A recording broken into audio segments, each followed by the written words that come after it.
La dernière fois, j'ai dit qu'on avait parlé de l'homme le plus fort du siècle. Bon, j'ai peut-être un peu menti, mais faut me comprendre. L'homme qui est considéré à l'heure actuelle comme étant le plus fort de tous les temps, c'est quelqu'un qui était contemporain de Mariusz Pudzianowski, à savoir Zydrunas Savickas.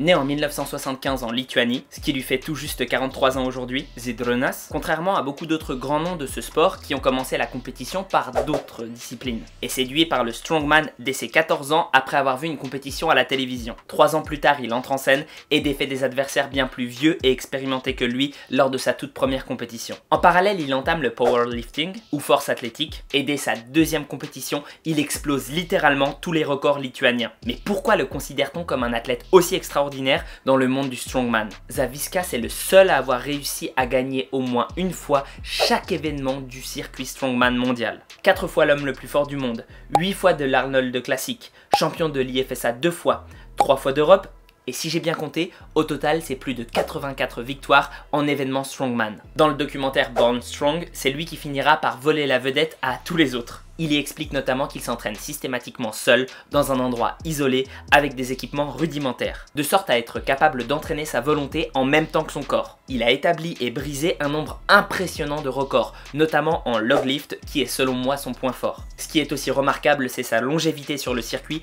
malgré des blessures impressionnantes. Capable d'une récupération et d'une adaptabilité à toute épreuve, il fait figure pour moi de véritable mutant, de surhomme. Plus récemment, il s'est aussi fait remarquer grâce à sa transformation physique ahurissante. Il est passé de rondouillard ultra baraque à juste ultra baraque, au prix de certaines performances évidemment. Ce qui démontre encore une fois que dans le strongman, la seule chose qui importe, c'est la force.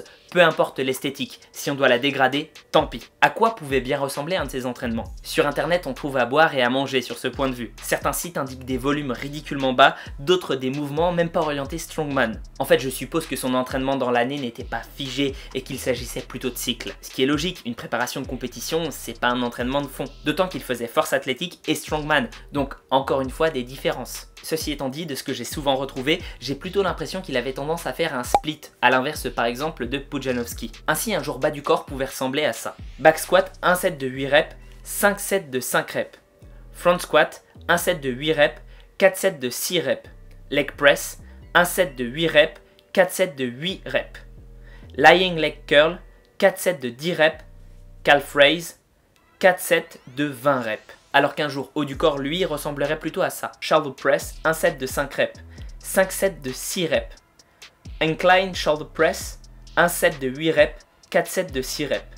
Close grip bench press, 1 set de 8 reps, 4 sets de 6 reps.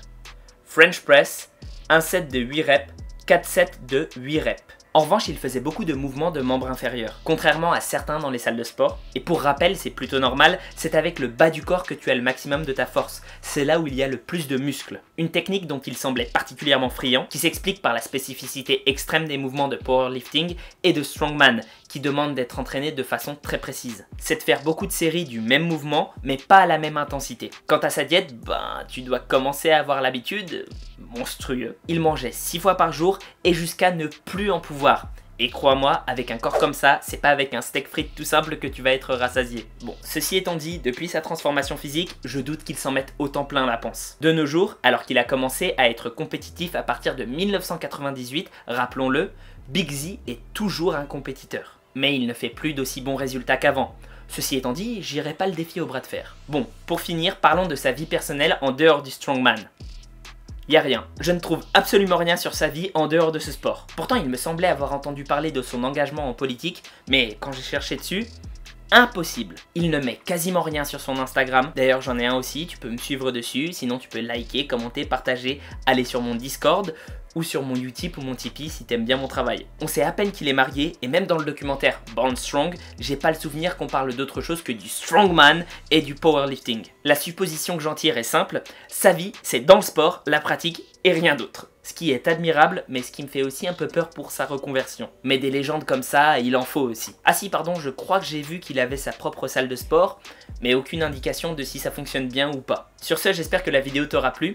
Prends soin de toi et à la prochaine pour un nouveau Goliath de force et de muscles. Maintenant qu'on a fait les géants contemporains, j'aimerais m'attaquer à plus méconnus ou plus anciens. T'en penses quoi ?